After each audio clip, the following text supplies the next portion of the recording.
Hello, welcome to job finder. दोस्तों, मैं शुभम आपका स्वागत करता हूं आप ही के यूट्यूब चैनल पर। और दिल्ली पुलिस कांस्टेबल आप सभी को पता है सभी रीजन के एडमिट कार्ड जारी हो चुके हैं। ओके, तो यहाँ पे आपके लास्ट के 4 से 5 दिन बचे हैं आपको एग्जाम तैयार करने के लिए। और यहाँ पर मैं सिर्फ और सिर्फ एसएससी के प्रीवियस ईयर के क्वेश्चन लेकर आया हूँ जो कि आपके लिए बहुत ज़्यादा बेनिफिट रहेंगे।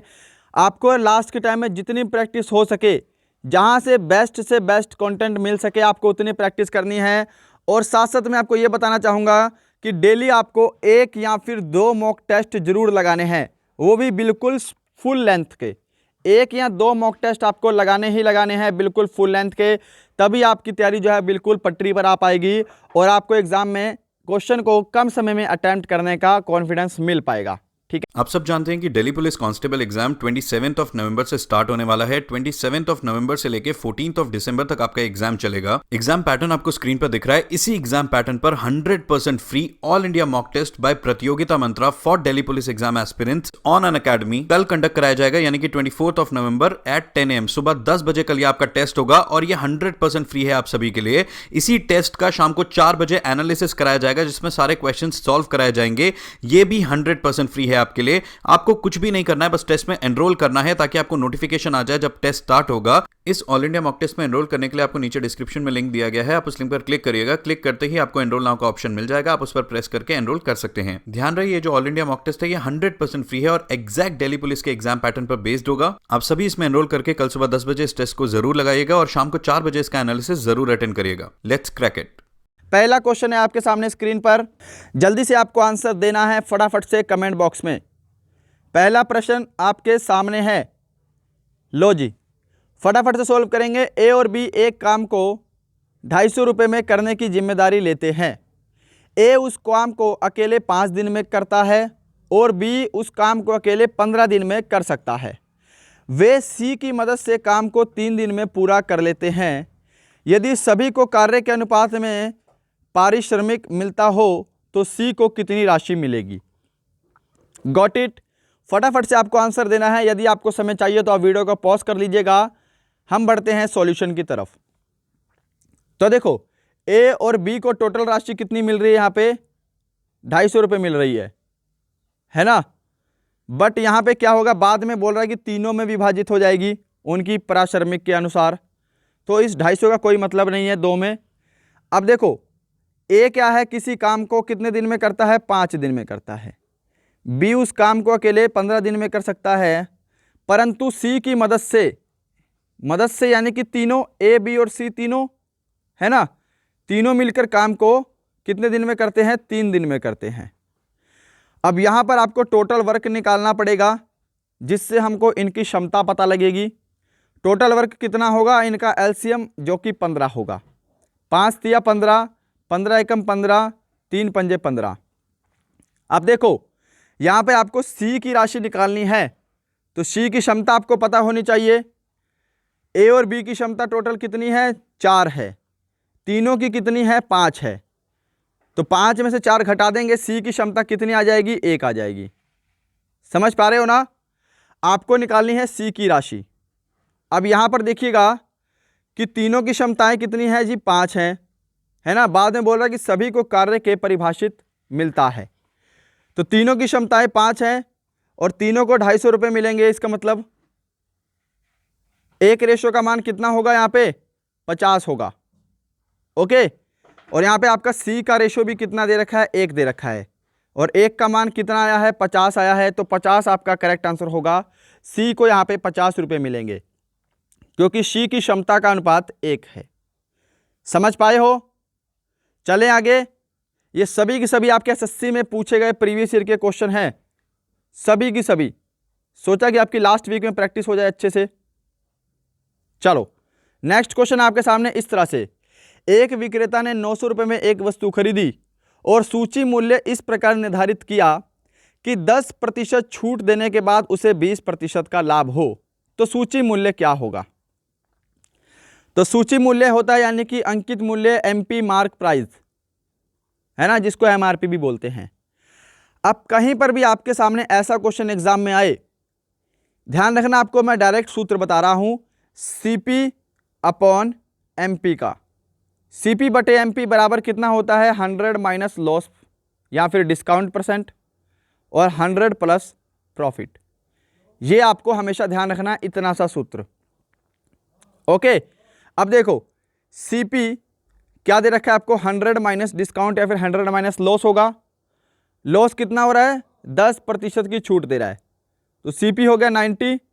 MP का रेशो कितना आएगा 100 प्लस प्रॉफिट परसेंट, प्रॉफिट हो रहा है 20% का 120। डायरेक्ट करेंगे आप, डायरेक्ट। ओके, अब देखो CP यहाँ पे 90 है रेशो में, और प्रश्न में आपको कितना दे रखा है 900 रुपये दे रखा है। बस कैंसिल होगा आपका कितनी बार में, 10 बार में। आपको निकालना है सूची मूल्य जो कि 120 रेशो है, तो 10 को 120 से गुणा कर दो, 1200 आपका करेक्ट आंसर होगा। ऑप्शन सी आपका करेक्ट आंसर होगा। ओके, मैं उम्मीद करूंगा समझ पाए होंगे, बट ध्यान रखना इस क्वेश्चन को करने के लिए आपको ये वाला सूत्र पता होना चाहिए, तो ये क्वेश्चन जल्दी हो जाएगा। CP 100 माइनस लॉस या फिर डिस्काउंट, MP बराबर 100 प्लस प्रॉफिट। उसके बाद आपको सीधा ही इनकी वैल्यू बराबर करनी है। यदि आपको अंकित मूल्य दिया होता तो आप इसके बराबर रख के CP निकाल लेते, राइट। उम्मीद करूंगा सभी को समझ में आया होगा। यदि आपके पास कोई और तरीका है तो आप उससे भी कर सकते हैं, नो प्रॉब्लम। आपका आंसर आना चाहिए बस जितनी जल्दी आ सके। क्वेश्चन नंबर 3 आपके सामने है। यहाँ पे आज हम टॉप 10 क्वेश्चन करने वाले हैं। नेक्स्ट क्वेश्चन है आपके SSC में पूछा गया, जल्दी से आंसर देंगे। यदि 28 वस्तुओं का लागत मूल्य 21 वस्तुओं के बिक्री मूल्य के बराबर है तो लाभ प्रतिशत कितना है। और ये वाला क्वेश्चन देखो हाल ही में SSC में आया था 2019 के एग्जाम में, और सभी में आता है ये क्वेश्चन। तो ये भी क्वेश्चन आपको दिल्ली पुलिस में किसी ना किसी शिफ्ट में देखने को जरूर मिलेगा। बेसिक क्वेश्चन है। अब देखो एक तरफ दिया हुआ है क्रय मूल्य यानी कि लागत मूल्य, और एक तरफ दिया हुआ है बिक्री मूल्य। ऐसे क्वेश्चन में आपको क्या करना होता है, डायरेक्ट कर लेना एग्जाम में। इनका जो बीच का अंतर है कितना है, 7 है संख्याओं में, अंतर लेंगे, अपॉन में क्या लेंगे, 21 वस्तुओं के विक्रय मूल्य के बराबर है। तो जो विक्रय मूल्य के बराबर होगा वो आपका अपॉन में आएगा, और प्रतिशत के लिए आपको गुणा में 100 करना है। समझ पाए हो ना, इनके बीच का डिफरेंस, और जो विक्रय मूल्य के बराबर संख्या दी होगी उसको आपको भाग करना है और गुणा 100 करना है। बस 7 एकम 7, 7 या 21, 100/3 यानी कि 33 सही 1/3%। ऑप्शन सेकंड इस प्रश्न का बिल्कुल करेक्ट आंसर होगा। मैं आपको सॉल्यूशन तेज इसलिए करवा रहा हूं क्योंकि अब आपके प्रैक्टिस करने का ही टाइम बचा है। आप वीडियो को पॉज करके खुद से आंसर मैच कीजिएगा मेरे साथ, और लास्ट में बताना कि इन 10 प्रश्नों में, टोटल 10 प्रश्न आज हमारे हैं, आपके कितने सही हो रहे हैं, राइट।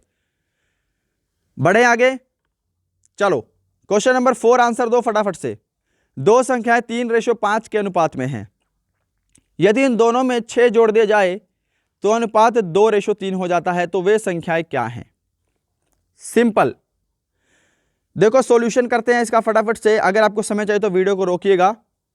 दो संख्याएं हैं 3:5 के अनुपात में, इसको मैं 3x और 5x लिख सकता हूं। प्रत्येक में दोनों में क्या जोड़ा है, उसने 6 जोड़ दिया, दोनों में 6 जोड़ दिया, तो वह उनका अनुपात कितना हो गया 2:3 यानी कि 2/3। इतनी स्टेटमेंट सभी को समझ में आई होगी। जो स्टेटमेंट दी है क्वेश्चन में हमने बस वही यहां पे ड्रॉ की है। बस क्रॉस मल्टीप्लाई करेंगे और आपका आंसर आ जाएगा। तो यहां पर देखिएगा 9x प्लस 6 या 18 बराबर 10x प्लस 6 दूनी 12। बस x वाला x में माइनस होगा तो यहां पे कितना बचेगा आपका, x बचेगा। 10x में से 9x गया x, और यहां पे 18 में से 12 घटेगा तो यहां पे कितना बचेगा, 6 बचेगा। x का मान कितना आ गया जी आपके सामने, 6 आ गया। संख्याएं निकालनी है आपको, यहां पे x का मान पुट कर दो बस। 6 या 18, 6 पंजे 30, तो 18 और 30 वे संख्याएं हैं। ऑप्शन 4 आपका करेक्ट आंसर होगा। 18 और 30, जिन्होंने भी ऑप्शन 4 दिया है उनका आंसर बिल्कुल सही है और उनकी तैयारी बहुत ही अच्छी चल रही है। चलो जी, क्वेश्चन नंबर आपके सामने है 5। क्वेश्चन नंबर 5 है आपका मेंसुरेशन से, और देखो मेंसुरेशन अच्छे से करके जाना, ठीक है। पूरे एडवांस मैथ में सिर्फ इकलौता चैप्टर आपको मेंसुरेशन दिया हुआ है। क्या पता मेंसुरेशन से ही 4-5 क्वेश्चन या 3-4 क्वेश्चन आ जाए अकेले से, क्योंकि इकलौता चैप्टर है एडवांस मैथ का। 5 क्वेश्चन को सोल्व करेंगे। एक वर्ग और आयत की परिधि बराबर है, यदि उनके क्षेत्रफल a वर्ग मीटर और b वर्ग मीटर हो तो सही कथन क्या है। तो देखो यहां पर आप क्या करो, आपको वर्ग का क्षेत्रफल पता है, क्या वर्ग की परिधि आपको पता होनी चाहिए 4a। यदि मैं वर्ग की भुजा a मान लूं तो 4a वर्ग की परिधि होगी। ओके, और आयत का जो परिधि होती है वो कितनी होती है, 2l प्लस b होती है, राइट। अब देखो इसको कैंसिल करते हैं अपन, 2 एकम 2, 2 दूनी 4, यानी कि 2a बराबर क्या होगा, l प्लस b के बराबर होगा। अब देखो अगर मैं a को 1 मान लूं, यहां पे वैल्यू पुट कर लो आप आराम से, पहले इनकी वैल्यू निकाल लो। अगर मैंने a को 1 मान लिया तो वर्ग की परिधि कितनी हो जाएगी, यहां से 2 हो जाएगी, सॉरी वर्ग की भुजा कितनी हो जाएगी, 2 हो जाएगी। अब यहां पर आपको 2 करवाना है क्योंकि यहां पे बराबर है, तो 2 करने के लिए आप लंबाई और चौड़ाई को भी 1 मान लो, सीधी सी बात है, यहां पे 2 हो जाएगा, है ना। तो लंबाई कितनी है वर्ग आयत की, 1 है, और चौड़ाई भी 1 है, समझ गए ना यहाँ पे। अब इनका क्षेत्रफल, वर्ग का क्षेत्रफल क्या होता है, a स्क्वायर होगा, 2 का स्क्वायर 4, आयत का क्षेत्रफल लंबाई गुणा चौड़ाई यानी कि 1। डायरेक्ट किया हमने यहाँ पे, डायरेक्ट। ओके, अब आपको बताना है कौन सा कथन सही होगा, तो यहाँ पे आपको ऑप्शन सी ही सही होगा। a जो है वो बड़ा है किससे, b से, ठीक है ना। a वर्ग का क्षेत्रफल था और b आयत का क्षेत्रफल था, तो यहाँ पे ऑप्शन सी आपका करेक्ट आंसर होगा। मैं उम्मीद करूंगा सभी को समझ में आया होगा, आप डायरेक्ट वैल्यू पुट करके भी इस क्वेश्चन को कर सकते थे। क्वेश्चन नंबर 6 का आंसर फटाफट से देंगे सभी। यदि किसी वर्ग की प्रत्येक भुजा को 10% बढ़ा दिया जाए तो उसके क्षेत्रफल में कितने प्रतिशत की वृद्धि होगी। मेंसुरेशन से क्वेश्चन है एक और। तो देखो वर्ग का क्षेत्रफल क्या होता है, a स्क्वायर। यदि a कोई भुजा है तो उस भुजा का वर्ग करने पर वर्ग का क्षेत्रफल प्राप्त होता है। अगर मैंने वर्ग की भुजा 10 मान ली, आप कुछ भी मान सकते हो, कोई भी फर्क नहीं पड़ेगा। माना मैंने वर्ग की भुजा 10, तो 10 का स्क्वायर करेंगे तो वर्ग का क्षेत्रफल कितना होगा, 100 हो जाएगा। अब बोल रहा है कि वर्ग की प्रत्येक भुजा में 10% की वृद्धि कर दी गई। पहले भुजा थी 10, 10% की वृद्धि करने पर भुजा कितनी हो जाएगी, 11 हो जाएगी। अब समझ पा रहे हो ना, तो 11 का स्क्वायर करेंगे तो अब क्षेत्रफल कितना होगा, 121 होगा।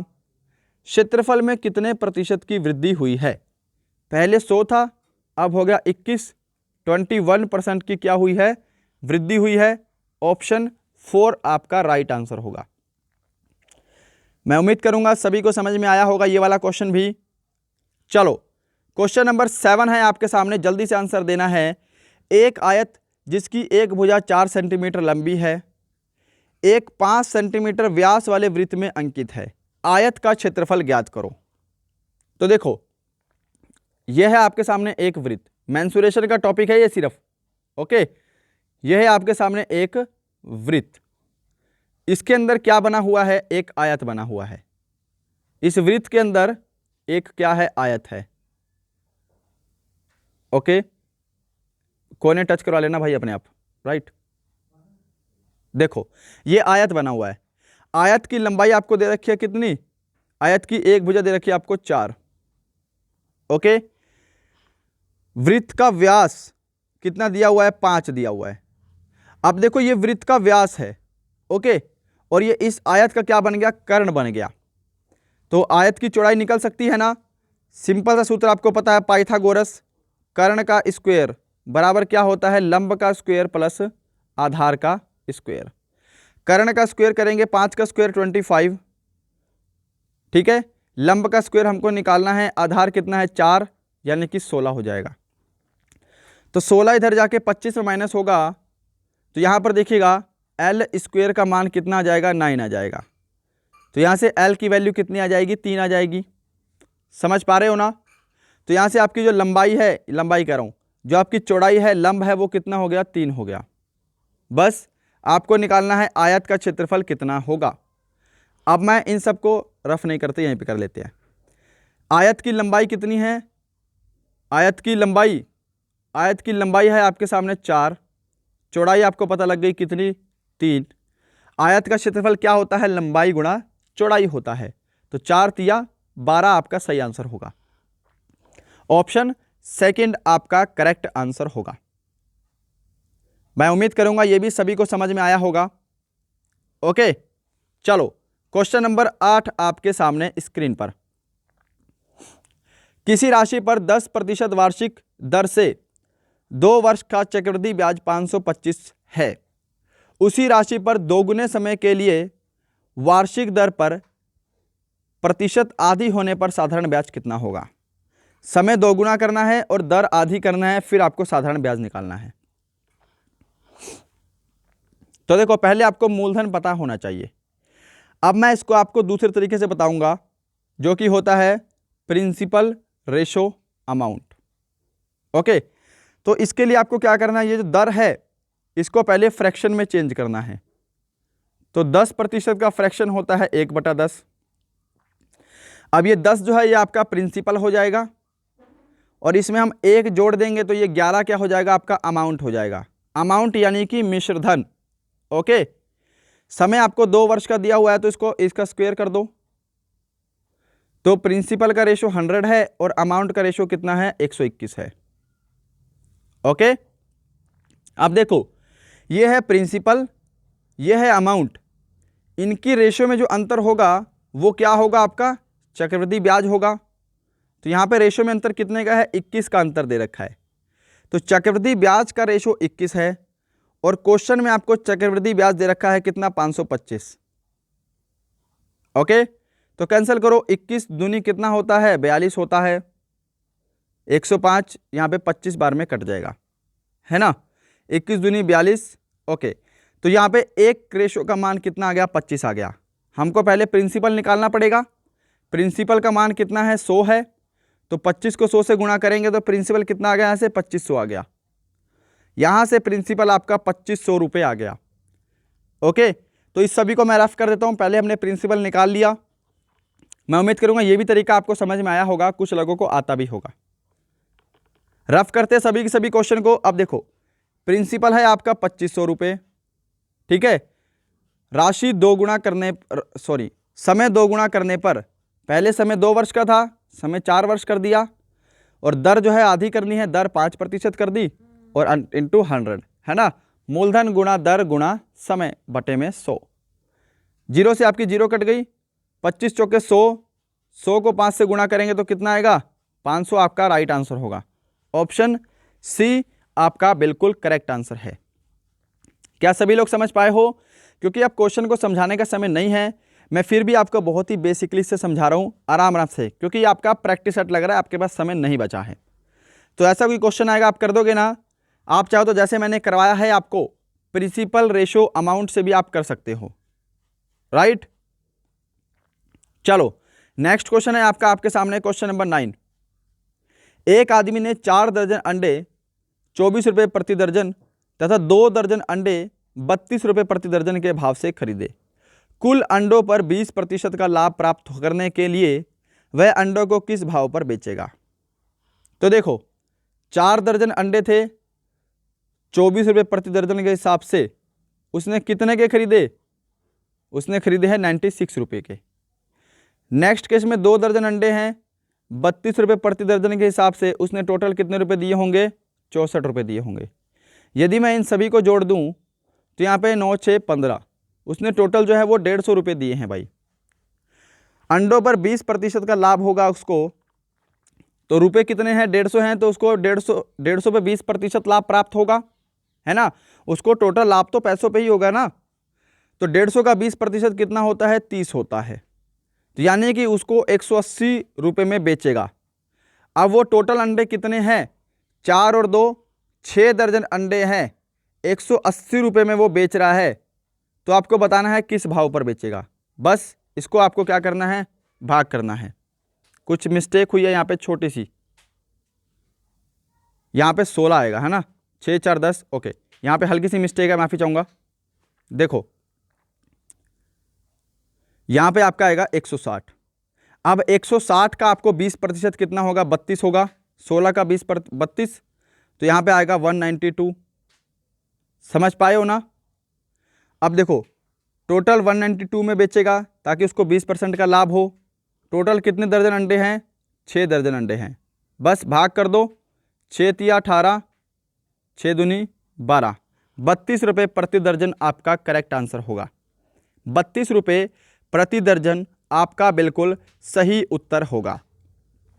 लास्ट क्वेश्चन है आज का, क्वेश्चन नंबर 10 आपके सामने स्क्रीन पर।